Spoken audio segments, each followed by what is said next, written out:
Laboratorio número 8. Circuitos eléctricos para motores DC y AC. Mi nombre es Álvaro López Chambio.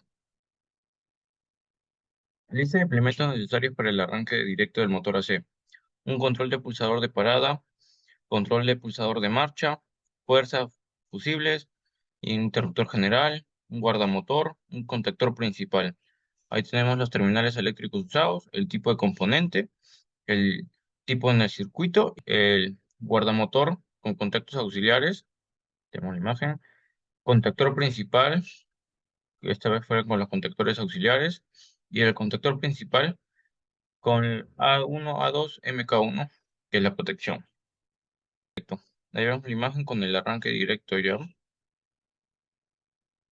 Medición de parámetros de conexión estrella.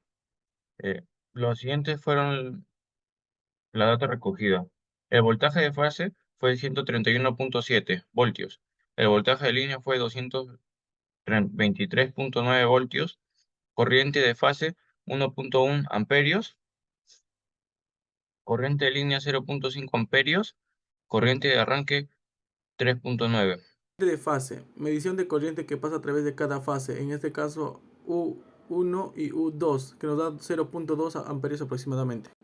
Corriente de línea, medición de la corriente a la conexión y triángulo, que sería de la línea 1 hacia la terminal 1, que nos da 0.2 amperios aproximadamente. Corriente de arranque, que nos dio un valor de 2.1 amperios, es el cual se puede detectar sorteando la pinza perimétrica al valor máximo de la corriente. Corriente de fase, medición de corriente que pasa entre la U2 y B1, que nos dio 1.1 amperios. Corriente de línea, que llega desde la línea 1 al terminal U1, conectado a la vez al BW2, que nos dio 0.5 amperios. Corriente de arranque, que el cual fue medido con la pinza amperimétrica a nivel de línea 1 a la entrada del terminal U1, el cual nos dio 3.9 amperios. Que tenemos un contacto auxiliar de guardamotor, contacto auxiliar de relé KM1, pulsador de parada, de marcha, las bobinas, lámparas pilotos, bobina del temporizador, contactos normalmente cerrados, abiertos, lámparas pilotos, también tenemos guardamotor, contactores de KM1, KM2, KM3 y motor AC trifásico. Esta es la conclusión de, de la experiencia hecho en laboratorio, ¿no? Y respondemos a las preguntas: ¿cuál es la función del relé temporizador KM1 en el circuito? La función que cumple el relé temporizador de KM1 es permitir conmutar de circuito abierto a circuito cerrado las conexiones principales del contactor, ¿no? Ya que los terminales de KM1 están conectados en paralelo con la bobina del relé KM1. ¿Cuál es el contacto que controla el encendido de la bobina del relé KM2? En cuanto al tiempo que permanece encendida la bobina del relé, nuevamente dependerá de la lógica y configuración del sistema. Este puede variar según los requisitos de la aplicación y la programación del controlador o circuito de control asociado, ¿no? Ya sea la conexión en estrella, que proporciona un menor voltaje aplicado a cada fase del motor, lo que reduce la corriente de arranque y evita sobrecargas. Esto es beneficioso durante el arranque, ya que limita la tensión y protege tanto al motor como al sistema eléctrico. ¿Cuál es la función de los contactos auxiliares del relé KM3 y KM2? Es bloquear la energización en ambas bobinas, ya que si esto pasara, lo que ocasionaría es un cortocircuito en el sistema. Muchas gracias. ¿Qué tal, profesor? Muy buenas noches, soy Luis Alejandro Llorena Vela. Yo diré las conclusiones y recomendaciones del laboratorio. Primeramente, concluimos para llevar a cabo una mejor conexión con el esquema eléctrico, y para esto es necesario reconocer correctamente cada circuito y usar unos seguros o guías para tener una comprensión mejor o clara para cada terminal que vamos a usar.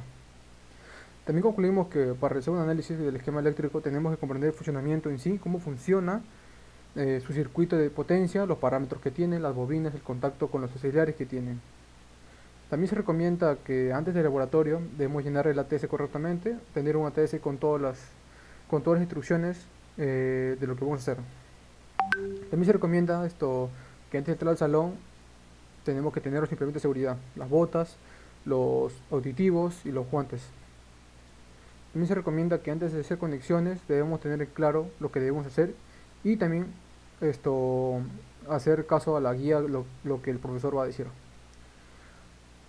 También se recomienda que antes de hacer conexiones debemos observar si todo va a estar todo todos tienen que estar en buen estado, ya que si está en mal estado podemos causar un daño como un cortocircuito.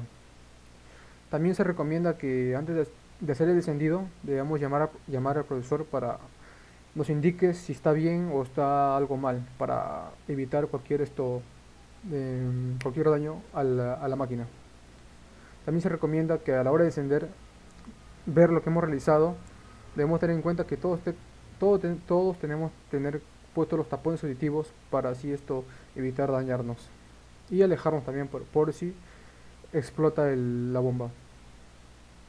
Como última recomendación, se recomienda que cuando se termine todo el laboratorio debemos dejar todo bien acomodado y ponerlo en su lugar donde el docente nos ha indicado. Esto sería todo, profesor. Gracias.